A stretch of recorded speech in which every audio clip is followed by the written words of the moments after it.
So at this point in your life, you've definitely been to a wedding, 2 weddings, multiple weddings. You have a sense for how powerful they can be, these moments when 2 people are making one life out of 2 lives. They're entering into this covenant relationship for good, where you're saying, yeah, we're going through life together. You're my partner through life. It's really powerful. But I was thinking about this, and I actually believe that there's a moment in that couple's relationship that is way more powerful than the wedding, and it's actually the proposal. Because to me, the wedding, you're basically just saying out loud and in public the thing that you already agreed to. But it's the moment you actually agree to this relationship that is the most powerful, and that is the proposal. It's one member of the couple down on one knee, typically, traditionally, down on a bent knee with a symbol of their unending love in hand, saying, I am choosing you. Will you choose me back? It's the proposal, to me, that is the most powerful thing of all. It's with that in mind that I want to read this story tonight. There's a proposal of sorts happening. This story comes in John chapter 13. Jesus is having his final dinner with his disciples before he eventually heads out into the Garden of Gethsemane for his famous final prayer, and then he's arrested. So John chapter 13 says this. Jesus, knowing that the Father had given all things into his hands, and that he had come forth from God and was going back to God, rose from supper and laid aside his garments. Taking a towel, he girded himself about. Jesus got up from the table. He took off his outer shirt and got a towel and wrapped the towel around his waist. And then it says this, verse 5. Then he poured water into the basin and began to wash the disciples' feet and to wipe them with the towel with which he was girded. And so he came to Simon Peter. Simon Peter said to Jesus, Lord, do you wash my feet? Jesus answered and said to him, what I do, you do not realize now, but you shall understand hereafter. Peter said to him, never shall you wash my feet. Jesus answered him, if I do not wash you, you have no part with me. Simon Peter said to him, Lord, not my feet only, but also my hands and my head. Jesus said to him, yeah, he who has bathed needs only to wash his feet, but is completely clean. And you are clean. And then he says this, and he looks at everybody and says, but not all of you. For he knew the one who was betraying him, Judas, who was in the room. And for this reason, he said, not all of you are clean.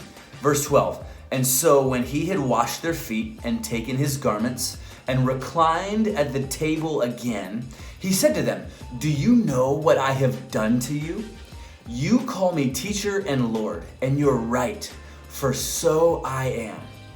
If then the Lord and the teacher washed your feet, you also ought to wash one another's feet. For I gave you an example that you should also do as I did to you.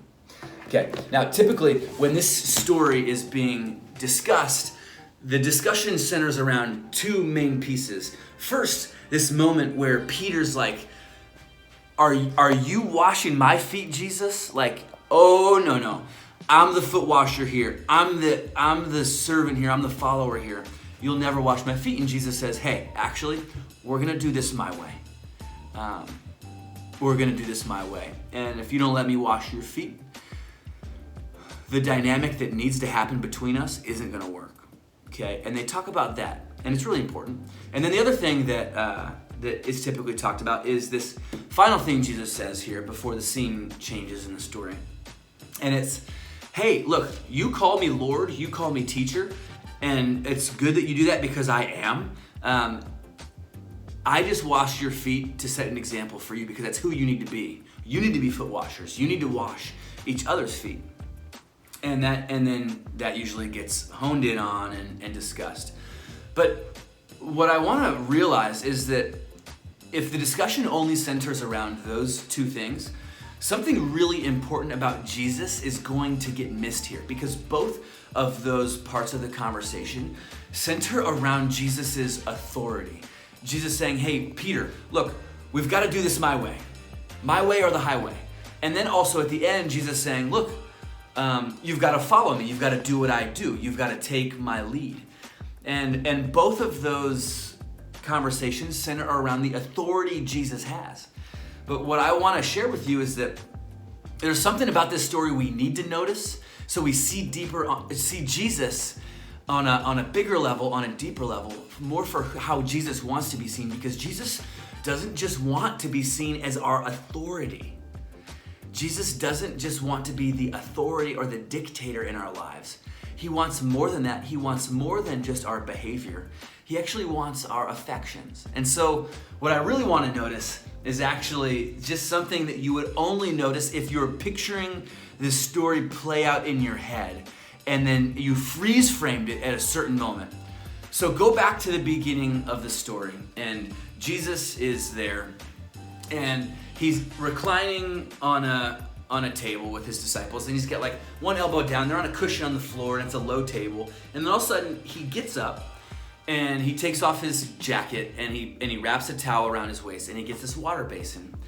And then picture the posture that he assumes when he gets down to wash his disciples' feet. And I hope you're picturing what I'm picturing. You're picturing Jesus down on one knee like this. You're picturing this. You're picturing Jesus right here like this, okay? Jesus is right here like this. And he's washing the disciples' feet. Like, here's your feet, here's the basin, washing the disciples' feet. What do you notice about this posture? What do you notice about this posture right here? Okay, this is a posture that you often see when somebody's doing what? When somebody is proposing what kind of relationship? When someone is offering some kind of symbol of covenantal love, or I choose you, you choose me. And this is the posture Jesus assumes. Well, the reason I want to draw your attention to that is because if you go back into the book of Genesis and you read the stories of the creation account, and you read about the moment that God first that God first introduced himself to mankind, the pinnacle of all his creation, you're going to find something really similar. And actually, I just want to read it for you. It's in Genesis chapter 1.